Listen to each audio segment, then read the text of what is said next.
When the lawyer cleared his throat and said my name, I felt my chest tighten, not with fear, but with a strange, quiet amusement.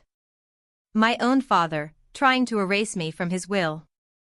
The room smelled faintly of polished wood and old leather, Mr. Hargrove's office, the kind of place where every chair seemed to remember the weight of people long gone. I sat there, fingers loosely intertwined in my lap, my heart steady even as the tension in the air made the slightest shift in my father's posture feel like thunder. Around me, the rest of the family fidgeted.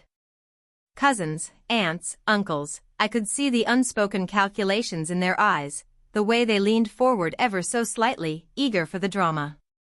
My father, impeccably dressed in a navy suit that had somehow softened with age, was the picture of calm authority, or at least he tried to be.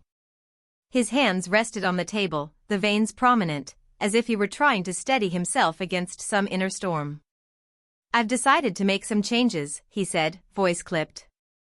His eyes flicked to me, sharp as knives. "Malik, you will not be receiving anything." There it was. The silence that followed was almost suffocating. My aunt gasped softly, and my younger cousin's fingers drummed nervously against the wooden table. I could feel my mother's hand tremble beside mine, and yet, a small smile tugged at the corner of my lips. "Excuse me," I said, voice calm, almost conversational. "But I think the lawyer might need to double-check something." He frowned, an edge of impatience in his features. "Check what?" "You see," I leaned back slightly, letting my voice float through the room like a quiet, deliberate ripple. "There are documents you might not be aware of. Legal agreements, signatures, ones that make the term cutting me out a little premature." A flicker of doubt crossed my father's face. My heart didn't race, instead, it hummed quietly, steady like a well-tuned clock. I wasn't angry, at least not the kind that clouds judgment. I was amused by the audacity, the theatricality of it all. My father had always loved control, the idea that he could orchestrate everything down to the last dollar. He hadn't counted on me quietly knowing more than he thought. The lawyer shifted, papers rustling in his hands. "Well, there are several amendments here that would suggest otherwise," he said carefully. "Unless someone wants to contest the validity of these?" I let the question hang in the air. My father's jaw tightened, and I saw the subtle tremor in his fingers. He hadn't expected this. He hadn't accounted for the years I spent quietly studying every detail, the careful attention to our family's legal and financial intricacies. My mother's eyes met mine, a mixture of pride and fear reflecting in them. She knew me well enough to understand that this wasn't about money. It was about dignity. About respect. I guess, I let my voice soften, almost conversational. "Some things are just not as simple as they appear." The room felt smaller, the air heavier. My relatives shifted uncomfortably, whispers beginning to rise like a tide. My father opened his mouth, then closed it. For the first time in years, I saw hesitation, uncertainty, something rare and human. The man who had always been untouchable, who had ruled our family with quiet intimidation, was suddenly human. I smiled, and it was small, deliberate, calm. Not cruel, just knowing. "Lawyer, you really don't know?" I murmured, letting the words sink, carrying more weight than any shout ever could. The room went silent again, but this time, the silence was not suffocating, it was charged, electric. And for the first time, I felt a quiet, almost serene triumph, because sometimes, victory doesn't roar. Sometimes, it just waits. Before that day, life had been deceptively ordinary. I woke early, the smell of coffee drifting from the kitchen where my mother was already humming softly, a song I'd known since childhood.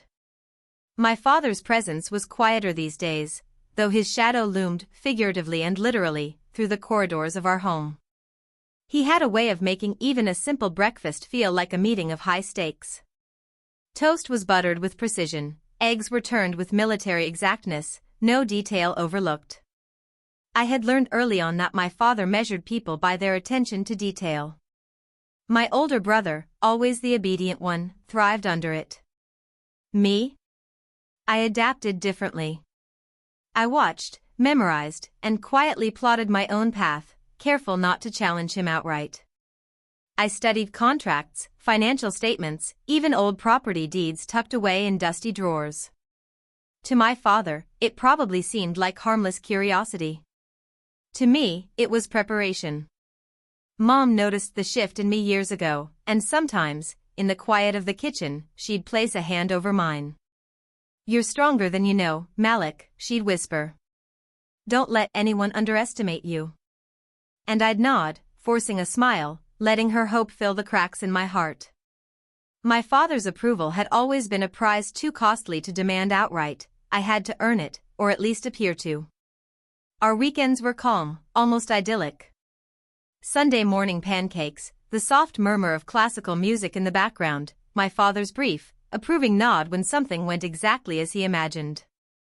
Evenings were quieter, books, soft conversation, the occasional laughter from my younger cousins who always seemed to scatter like birds when my father entered the room. But beneath the surface, there was tension, like water pressing against a dam. I could feel it sometimes when I passed my father in the hall, the tightness in his jaw, the deliberate avoidance of eye contact. Small things. Insignificant, maybe, to anyone else. But I noticed. I always noticed. Work offered its own rhythm, a sanctuary from the subtle pressure of home life. I had a modest office downtown, the scent of ink and paper comforting, the hum of the air conditioner a steady companion. Clients came and went, none aware that I carried my home life like a quiet weight on my shoulders.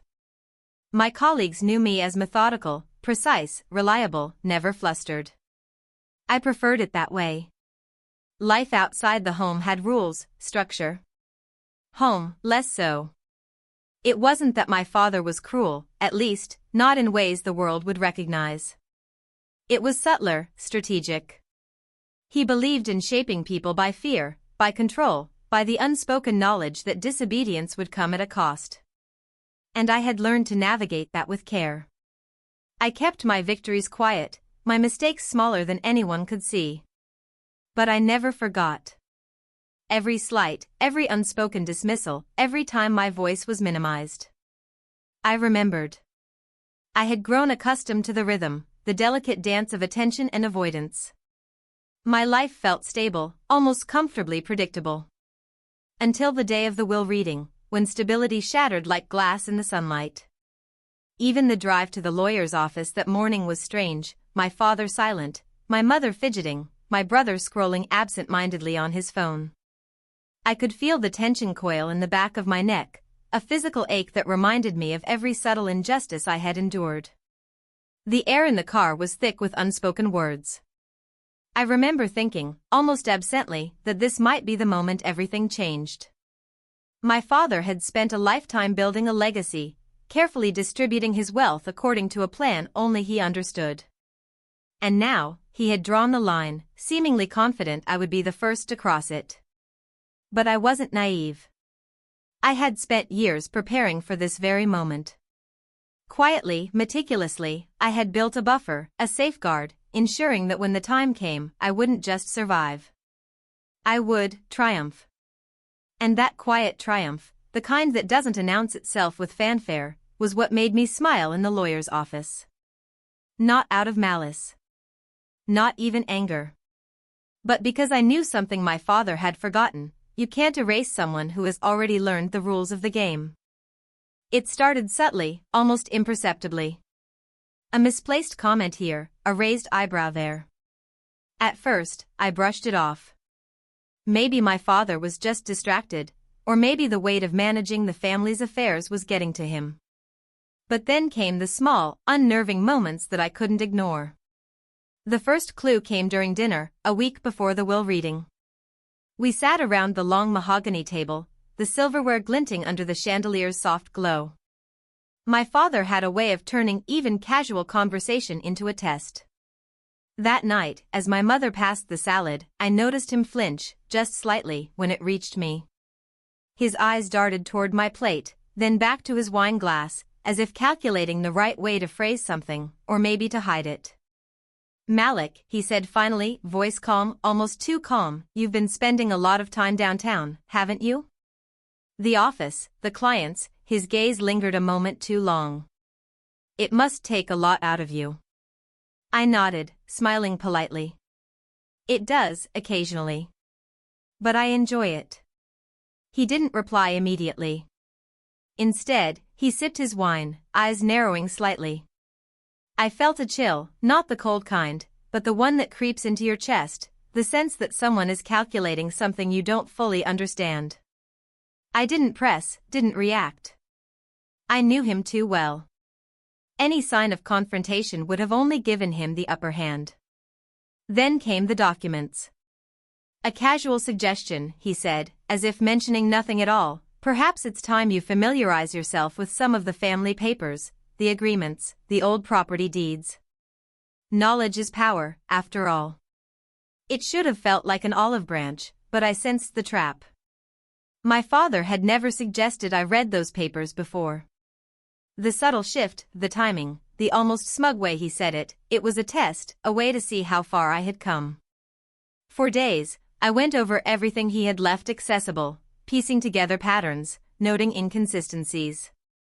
I found small changes, red-lined amendments he hadn't signed, clauses that seemed suspiciously convenient. Each discovery was like a whisper of warning. My father was planning something he thought I wouldn't see until it was too late. The tension became a low hum, always present. Even casual family interactions felt charged. At a brunch with my cousins, I noticed the way my father's hand trembled slightly when he poured his coffee. At my brother's wedding rehearsal, I caught the flash of annoyance in his eyes when someone mentioned my recent work success. Little things, almost meaningless to anyone else, but to me, they screamed. And still, I played my part. I smiled, nodded, laughed at the right moments. I didn't want him to suspect that I was aware. Awareness would have made me a target, subtlety would make me untouchable. The final clue came 3 days before the will reading.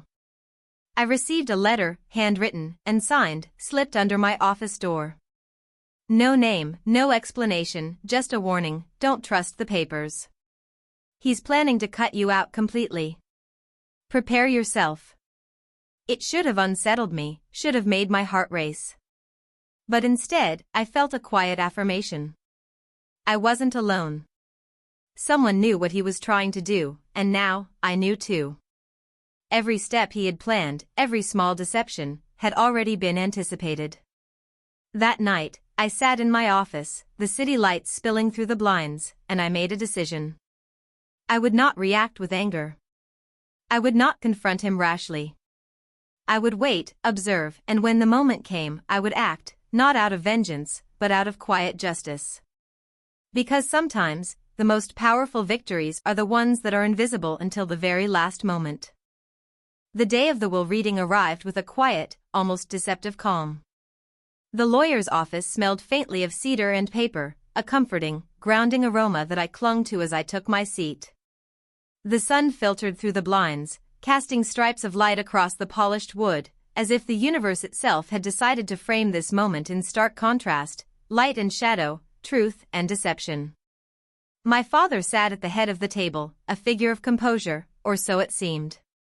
He wore his navy suit like armor, and there was a faint scent of his cologne, sharp and familiar, that reminded me of countless mornings in our kitchen. He cleared his throat, adjusting his cufflinks as if preparing for battle, and then he began. I have made some decisions regarding my estate, he said, voice steady, authoritative. And I want to be clear about who will receive what. I felt the room shift, a subtle tightening of tension like the moment before a storm breaks. My mother's hand found mine, her fingers trembling slightly. My brother leaned forward, anticipation etched in every line of his face. And then, he said the words that should have struck like thunder. Malik, you will not be receiving anything. The bulk of the estate will go to your brother and other family members. A collective gasp rippled through the room. Eyes darted between my father and me, trying to gauge my reaction. Some of them whispered, disbelief heavy in their tones. But I did not flinch. I didn't even frown. Instead, I smiled, not wide, not triumphantly, but a quiet, knowing smile. The lawyer's pen hovered over the papers. "Are we contesting this?" he asked cautiously. I leaned back slightly, letting the calm in my body radiate outward. Actually, my voice was soft, deliberate, measured. "I think we need to review a few documents first. There are amendments, signatures, legal agreements that suggest otherwise." My father's eyes narrowed, a flicker of irritation, or maybe fear, passing over his features.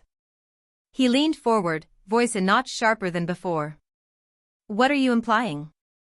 "I'm implying that perhaps the matter isn't as straightforward as it seems," I said, letting the words float gently, like smoke curling through the room.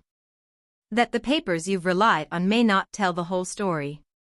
The lawyer shuffled through files, brow furrowed. "There are several codicils here," he said slowly, dated and signed, "that contradict the recent changes. Unless someone wants to challenge their validity, these supersede the amendments." My father's jaw tightened. He had not expected this, he had not anticipated that I would be prepared. He had spent years orchestrating his plans with precision, but he had overlooked one key detail: I had always paid attention. I had always learned. "You knew about this?" he asked, voice low, almost incredulous. I didn't answer immediately. Instead, I let my smile linger, calm and composed. "I suppose you could say I was aware. Not surprised, just prepared." The room was silent, tension thick enough to taste. My mother's eyes glistened with unshed tears, pride and relief mingling in equal measure. My brother looked stricken, a mix of disbelief and awkward guilt crossing his face. My father, the man who had always controlled the narrative, sat frozen for a moment, realizing that the script he had written no longer applied. I spoke again, quieter this time, almost reflective. "Lawyer, you really don't know. These documents have been in place for years. My inheritance, it has never been in question. The timing of your revelation, the attempt to erase me, it's ineffective." My father's hands curled into fists on the table. The air was taut with unspoken words, regret, pride, and the dawning recognition that control had finally slipped through his fingers. I let the silence stretch, letting the truth settle into the room like dust motes in the afternoon light. There was no need for shouting, no need for dramatics. The power of preparation, the quiet certainty of knowledge, had spoken louder than any argument could. And in that moment, I realized something essential: justice doesn't always roar. Sometimes, it waits patiently, quietly, until the perfect moment to reveal itself. After the initial shock, the room became a study in restrained tension. My father's face was a mask, part fury, part disbelief, and part something I hadn't seen in years: fear. I didn't gloat, didn't jab at him verbally. Instead, I let my actions speak quietly, deliberately, like ripples spreading through still water. I had to think carefully about the next steps. Acting rashly could give him ammunition, waiting too long could allow others to manipulate the situation. I quietly observed, piecing together how best to ensure that this revelation would be undeniable, irreversible. Later that afternoon, I asked the lawyer to provide full copies of all the codicils and amendments. I went through every page in meticulous detail, marking dates, verifying signatures, noting notarizations. I could feel the weight of history in those papers, the meticulous care, the small loopholes my father had attempted to exploit. He hadn't accounted for my patience, my careful attention to every detail, or the quiet network of people who had subtly supported me along the way. Once everything was confirmed, I drafted a simple, clear statement to present at a family meeting. I wanted the truth to be transparent, undeniable, and, most importantly, dignified. Revenge had no place here, vindication was the goal. When the time came to present my findings, the room was again tense, heavy with anticipation. My father sat at one end, trying to maintain an air of composure, but the subtle twitch in his fingers betrayed him. My mother, seated beside me, gave a faint nod, a quiet reassurance that I wasn't alone in this. I've reviewed the documents, I said, voice calm but firm, holding the gazes of everyone present. And while there may have been recent attempts to amend the will, the codicils that are legally binding confirm my position as a rightful heir. Every signature is verified. Every amendment accounted for. Nothing has been altered in a way that would invalidate my inheritance. Murmurs spread through the room. My brother's jaw tightened, guilt and frustration mixing in a way that made him look smaller, somehow. My father's lips pressed into a thin line, his posture rigid. Malik, he began, voice quiet, almost reluctant. I didn't think you would notice. I didn't flinch. You assumed I wouldn't pay attention. You assumed I wouldn't prepare. But I have always been observant, patient, and careful. This isn't about anger or revenge. It's about fairness, dignity, and the recognition that deceit can only go so far before it unravels. The lawyer nodded, placing the verified documents on the table for all to see. Everything is in order. These documents are binding. Any attempt to challenge them would be futile. I leaned back slightly, letting the calm wash over me. The sense of control I had cultivated over the years felt complete, not because I had bested my father in some childish game, but because I had acted with clarity, patience, and justice. Then came the final gesture, quiet but meaningful. I looked at my father directly, eyes steady, voice soft. This isn't about defeating you. It's about recognizing that integrity matters more than manipulation. You had your chance to act openly. You chose otherwise. That's your decision, not mine. He didn't respond. Instead, he slumped slightly in his chair, the weight of his choices pressing down. I felt no satisfaction in his discomfort, only the quiet affirmation that truth, carefully preserved and patiently revealed, carries a power that anger or cruelty cannot match. I turned to the rest of the family, who now looked at me with a mixture of awe, relief, and a hint of newfound respect. The quiet shift had begun. The story of manipulation, of secrecy, had been rewritten by patience, preparation, and an unwavering commitment to justice. In that moment, I understood fully that action doesn't always need to be loud. Sometimes, the most profound victories are the ones achieved in silence, with thought, restraint, and dignity. Word of the will's final outcome spread through the family like a slow-moving wave. It wasn't dramatic, there were no shouts, no heated arguments, but the weight of what had happened settled over everyone. Conversations became quieter, more cautious. People glanced at my father differently now, with a mix of sympathy and subtle judgment, and at me, with a hint of curiosity and respect. My father, for his part, retreated into a silence I hadn't seen from him before. He no longer attempted to assert authority during family gatherings. The old confidence, the subtle intimidation, had been replaced with something softer, almost human. It was strange to witness, the man who had always been a tower of control reduced to a figure quietly reckoning with his own choices. I didn't gloat or flaunt my position. Instead, I chose to act with deliberate calm. I helped my mother sort through financial matters she had avoided for years, quietly taking responsibility for minor details that had once caused tension. Cousins and other relatives began to approach me, tentatively, asking questions, seeking guidance. They weren't seeking control, they were seeking fairness. They wanted clarity, and I provided it without judgment. It was during one of these conversations with my younger cousin, Sanaa, that I realized the true extent of the change. She had always been timid, careful not to draw attention, always aware of my father's watchful eye. Now, she approached with open curiosity, asking about contracts and property, about inheritance law and family agreements. I answered, patiently, explaining in simple terms, not to show power but to empower her. The lawyer's office became a kind of quiet theater of accountability. He had been careful and meticulous, but even he seemed surprised at how calmly and decisively the situation had been handled. When he left, he gave me a small nod of approval. "You handled this with dignity," he said quietly. "Most people would have reacted with anger or haste. You waited. You observed. You executed. Publicly, the truth had consequences. Extended family members who had whispered behind closed doors about favoritism, manipulation, or hidden agendas now had tangible evidence to confront reality.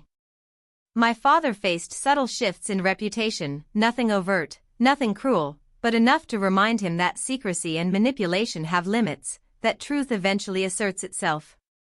Even outside the family, word traveled. A few of my father's business associates, longtime friends, and distant relatives reached out, curious and cautious. Some offered congratulations, some quietly acknowledged that they had misjudged me.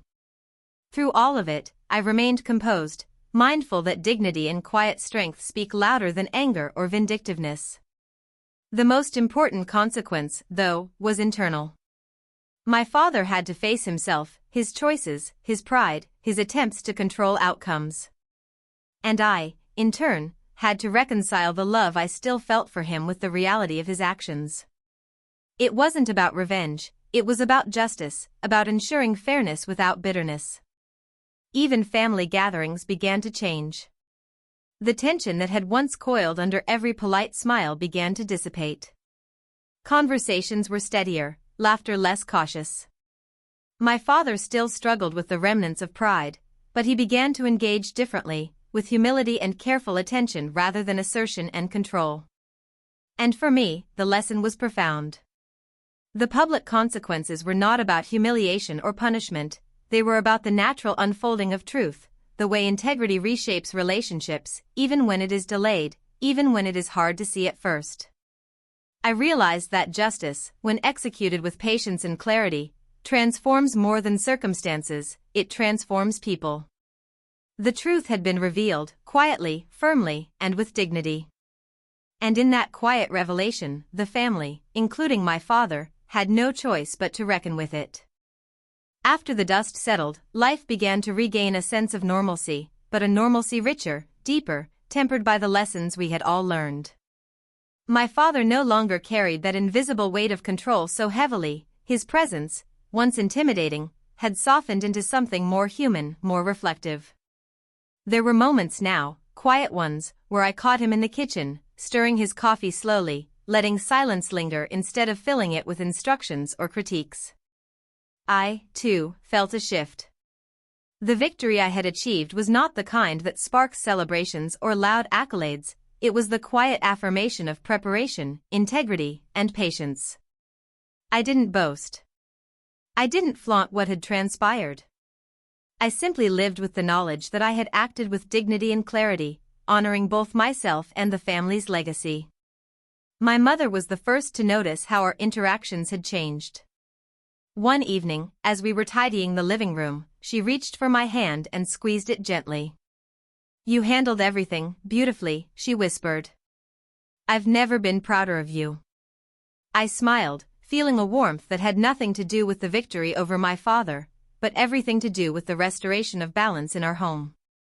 "It wasn't about defeating anyone," I said softly. "It was about ensuring what's right." Over time, the family began to reconcile.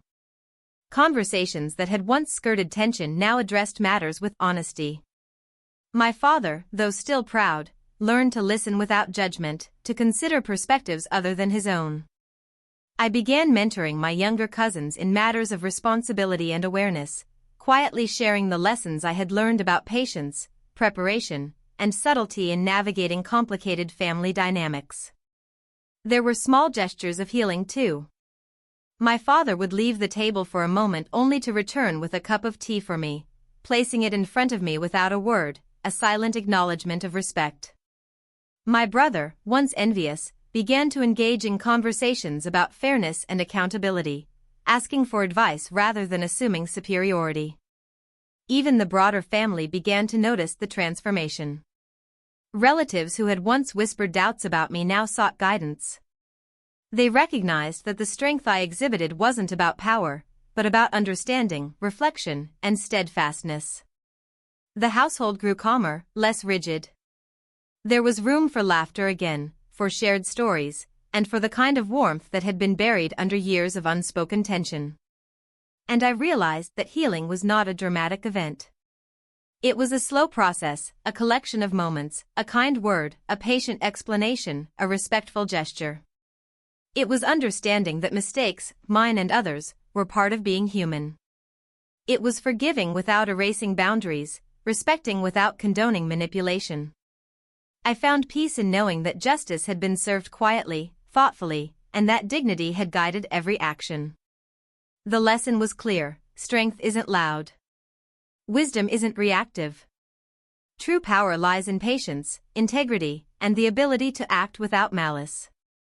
As I walked through the house that evening, the smell of my mother's cooking drifting from the kitchen, I felt a sense of completion. Life had not been perfect, but it had been real, honest, and full of lessons that would stay with me forever. I knew that even my father, in his own way, had begun to understand that truth and respect cannot be forced, they must be earned, quietly, persistently, and with integrity. As I sit here now, reflecting on everything that happened, I feel a quiet sense of gratitude. Not just for the inheritance, or the vindication, or even the subtle shift in family dynamics, but for the lessons hidden in the struggle, in the tension, and in the moments of quiet observation that shaped me. Life isn't about loud victories or dramatic confrontations. It's about preparation, patience, and the courage to act with integrity when the moment demands it. I learned that justice doesn't always roar, it whispers, waits, and reveals itself to those who are ready to see it. And sometimes, the most powerful strength is the ability to remain calm, composed, and confident even when the world seems determined to undermine you. Looking at my father now, I can see a different man than the one who tried to cut me out. He's quieter, yes, and perhaps a little humbled. But he's also learning that respect cannot be demanded, only earned, and that deception always carries consequences, even if they arrive slowly. I forgive him, not for his sake, but for mine. Forgiveness doesn't erase the past, it frees you to live in the present without bitterness, and to build a future with dignity. My mother smiles more these days, relieved that the family tension has lifted. My younger cousins come to me with questions, seeking guidance. And I realize that the most important inheritance isn't material, it's wisdom, patience, integrity, and the knowledge that you can navigate life's complexities without losing yourself in anger or resentment. So I ask you, whoever is listening or reading this, how do you measure strength? Is it in the loud victories, or in the quiet perseverance, the careful observation, the courage to act with clarity when the moment finally comes? Life will test you in ways you cannot predict, and sometimes the people closest to you may challenge you in ways you never expected. But remember, patience, preparation, and integrity will always guide you through. Would you have done what I did? Would you have waited, observed, and acted with quiet precision rather than reacting in anger? Think about it. Reflect on it. And maybe, just maybe, you'll find that the strongest victories are the ones you achieve without shouting them from the rooftops. If this story resonated with you, take a moment to reflect on your own life and share your thoughts below. There's power in conversation, and wisdom in shared experiences. The sun is setting now, casting long shadows across the room. I take a deep breath, the scent of my mother's cooking in the air, and I feel a sense of peace I've never known before. Life moves forward, as it always does, but this time, with clarity, dignity, and hope.